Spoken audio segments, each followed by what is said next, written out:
Сәлеметсіздер ме? Бүгінгі сабақтың тақырыбы табиғат ресурстары Қазақстанның байлығы мен болашағы. Яғни қазақ даласының табиғи байлықтары ел экономикасының және экологиялық тұрақтылықтың негізі. Бүгінгі сабақта табиғат ресурстары, түрлері, мәселелері және тұрақты пайдалану жолдарын көрсететін боламыз. Табиғат ресурстары дегеніміз не? Табиғаттың адам өмірі мен шаруашылығына қажетті материалдық және энергетикалық байлықтары, қоршаған ортаның құрамдас бөлігі, халықтың өмір сапасын анықтайды. Ресурстар экономиканы дамытып, экожүйелерді ұстайды.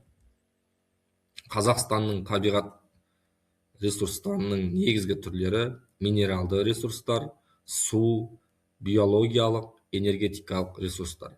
Соның ішінде күн, жел, энергетикалық күн, жел, атом энергиясы.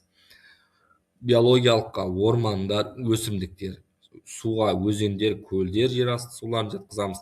Ал минералдыға мұнай, газ, көмір және түрлі металдар экспорттың басты көзі болып саналады.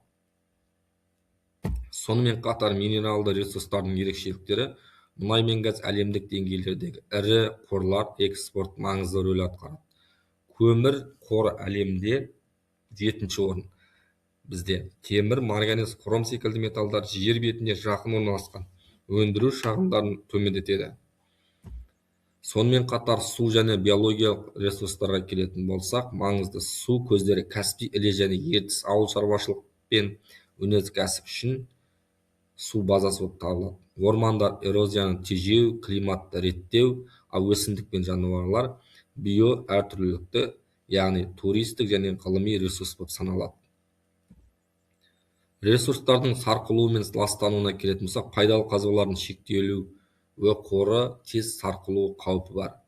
Сонымен қатар бұл мәселелер экономикалық және экологиялық тұрақтылыққа тікелей әсер етеді. Тұрақты пайдалану қағидаларына келетін болсақ, қорғау және қалпына келтіру, жаңартылатын энергия, яғни күн туралы жел электр станцияларын кеңейтуіміз керек. Білім беру, экологиялық сананы арттыру. Тиімді пайдалану мысалдары: қаз, мұнай, газ экожобалары, жел және күн станциялары, орман шаруашылығын жаңғыртуымыз қажет болады. Яғни біз қорытындылай келе табиғат ресурстарды ұрпаққа аманат қылып қалуымыз керек. Сақтау, ұтымды пайдалану және жауапкершілікпен қарауымыз керек.